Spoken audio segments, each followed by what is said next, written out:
Fourth verse says, then on the third day, Abraham lifted his eyes and saw the place afar off. And Abraham said, in the fifth verse, to his young men sitting with the donkey, and the lad and I will go yonder and worship, and we will come back to you.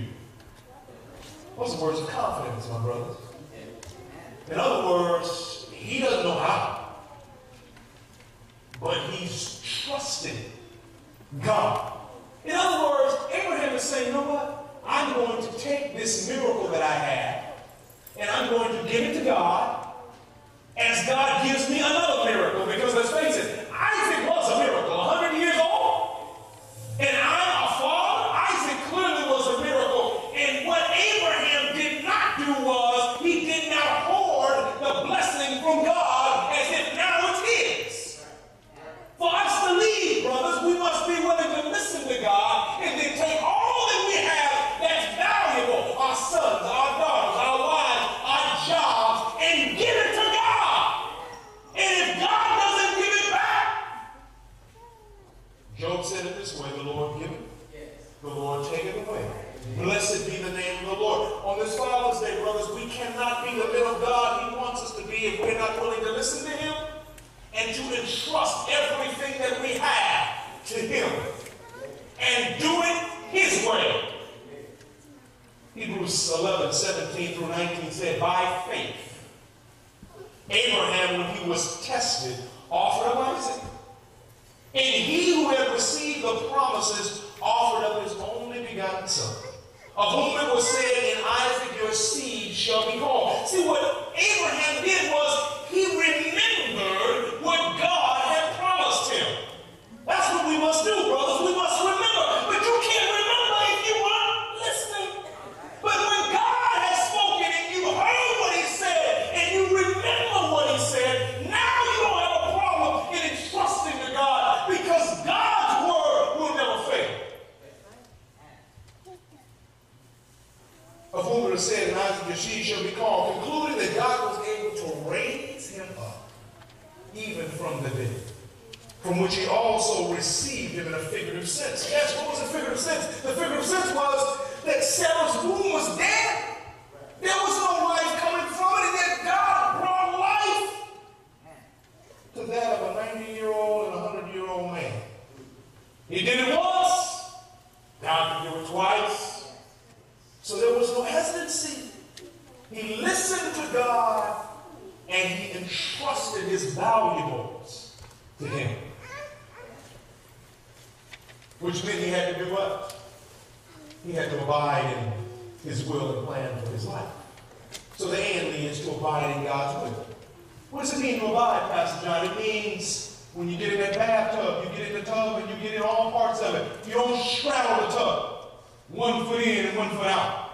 Like this. Oh no. You don't know. This is not abiding in God's will. This is, well, when I'm at work, I'm going to do it in the world's way. On Sundays when I'm at church, I'm going to do it God's way. Tuesdays at the Bible study, I do it God's way. When I'm hanging with the boys, I'll do it their way. That's not abiding. No, abiding is, you know what? I'm going to get into the water, and I'm going to stay in God's will, and whatever He wants, that's what He gets, because this is where God wants me. So I'm going to do it His way. So what happened? Now I got to get up out of here now, so let me see if I can figure this out. All right, so far so good. All right, now folks stay in God's will. It's healthy in there, because getting out of God's will, you might get a Charlie or something like that. All right. Yeah, I need a clap. You kidding me? Sister Reamer had to run me down tonight, boy. I can tell you. Look at the text here. So Abraham took the wood of the burnt offering and laid it on his son. Now you need to know something, my brothers. When you make the decision to abide in God's will, there will be those who will question your decision. Your wife may question it. Your children may question it. Your family may question it. Your job might question it. They might ask, have you lost your mind? Do you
that's analyzing whether or not God wants this. Did he really mean it the way he did? And I'm going to tell you, my brothers and sisters, listening to God, the more we listen, the more we come to understand and recognize his voice, and we're willing and able to move.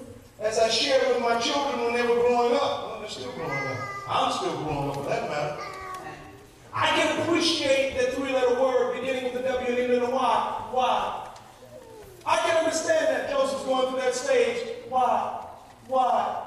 Why? I'm wondering, is it because I don't do a good job explaining and maybe he's just trying to help me do better and explain better than him? Why?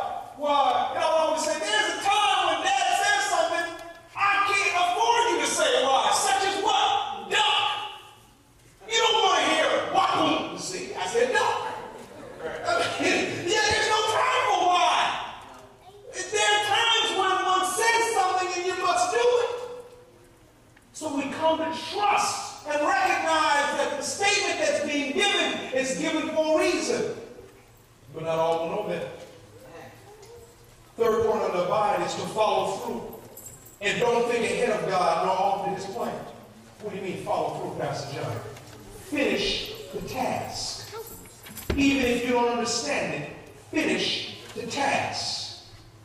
7th verse, Isaac spoke to Abraham his father, and he said, my father, and he said, here, I am my son. Then he said, look, the fire and the wood, but where is the lamb for burnt offering? Abraham said, my son, God will provide for himself the lamb for burnt offering. So the two of them went together. Because if we start to analyze God's